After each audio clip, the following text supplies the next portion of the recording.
8:6-4 റോമ 12-ാം അധ്യായം 9 മുതൽ 21 വരെയുള്ള വാക്യം.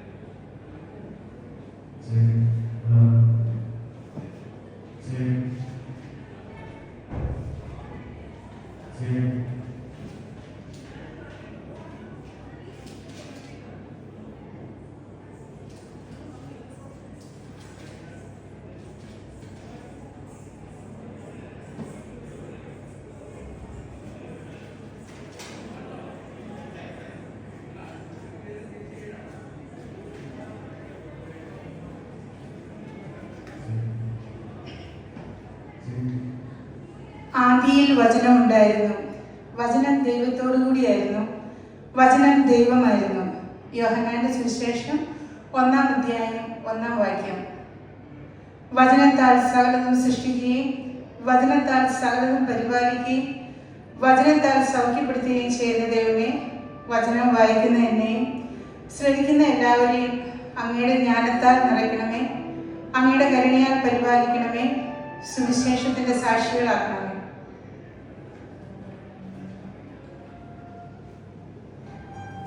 എന്റെ സഹോദരരെ, വിശുദ്ധ പൗലോസ് ശ്ലീഹ റോമാക്കാർക്ക് എഴുതിയ ലേഖനം അധ്യായം 12 9 മുതൽ 21 വരെയുള്ള വാക്യങ്ങൾ.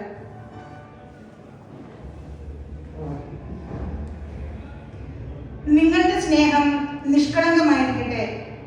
തിന്മയെ ദേഷിക്കുവിൻ, നന്മയെ മുറുകെ പിടിക്കുവിൻ. നിങ്ങൾ അന്യോന്യം സഹോദരതുല്യം സ്നേഹിക്കുവിൻ. പരസ്പരം ബഹുമാനിക്കുന്നവരിൽ ഓരോരുത്തരും മുന്നിട്ട് നിൽക്കുവിൻ. തീഷ്ണതയിൽ മാന്യം കൂടാതെ ആത്മാവിൽ ജനിക്കുന്നവരായി കർത്താവിനെ ശുശ്രൂഷിക്കുവിൻ. പ്രത്യാശയിൽ സന്തോഷിക്കുവിൻ, ക്ലേശങ്ങളിൽ സഹനശീലരായിരിക്കുവിൻ. പ്രാർത്ഥനയിൽ സ്ഥിരതയുള്ളവരായിരിക്കുവിൻ. വിശുദ്ധരെ അവരുടെ ആവശ്യങ്ങളിൽ സഹായിക്കുവിൻ. അതിഥി സൽക്കാരത്തിൽ തൽപരരാകുവിൻ. നിങ്ങളെ പീഡിപ്പിക്കുന്നവരെ അനുഗ്രഹിക്കുവിൻ. അനുഗ്രഹിക്കുകയല്ലാതെ ശപിക്കരുത്. സന്തോഷിക്കുന്നവരോട് കൂടെ സന്തോഷിക്കുവിൻ, കരയുന്നവരോട് കൂടെ കരയുവിൻ. നിങ്ങൾ അന്യോന്യം യോജിപ്പോടെ വർത്തിക്കുവിൻ. ഔദത്യം വെടിഞ്ഞ് എളിയവരുടെ തലത്തിലേക്ക് ഇറങ്ങി വരുവിൻ. ബുദ്ധിമാന്മാരാണെന്ന് നിങ്ങൾ നടിക്കരുത്. തിന്മയ്ക്ക് പകരം തിന്മ ചെയ്യരുത്. ഏവരുടെയും ദൃഷ്ടിയിൽ ശ്രേഷ്ഠമായത് പ്രവർത്തിക്കാൻ ശ്രദ്ധിക്കുവിൻ. സാധിക്കുന്നിടത്തോളം എല്ലാവരോടും സമാധാനത്തിൽ വർത്തിക്കുവിൻ. പ്രിയപ്പെട്ടവരെ, പ്രതികാരം നിങ്ങൾ തന്നെ ചെയ്യാതെ അത് ദൈവത്തിന്റെ ക്രോധത്തിന് വിട്ടേക്കുക. എന്തെന്നാൽ ഇപ്രകാരം എഴുതപ്പെട്ടിരിക്കുന്നു, പ്രതികാരം എന്റേതാണ്, ഞാൻ പകരം വീട്ടും എന്ന് കർത്താവ് അരുളി ചെയ്യുന്നു. മാത്രമല്ല, നിന്റെ ശത്രുവിന് വിശക്കുന്നുവെങ്കിൽ ഭക്ഷിക്കാനും ദാഹിക്കുന്നുവെങ്കിൽ കുടിക്കാനും കൊടുക്കുക.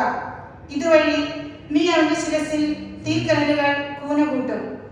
തിന്മ നിങ്ങളെ. സ്വർഗീയ പിതാവേ, ഈ വചനം വായിക്കാൻ വന്ന എല്ലാവരെയും അനുഗ്രഹിക്കണമേ. വചനം ശ്രവിച്ച ഞങ്ങളിലേക്ക് സ്വർഗീയമായ ജ്ഞാനം നൽകുന്നതിനെ ഓർത്ത് നന്ദി പറയുന്നു. അങ്ങയുടെ വചനം ഞങ്ങളുടെ പാതയിൽ വിളക്കും പാദങ്ങൾക്ക് പ്രകാശവുമായിരിക്കട്ടെ.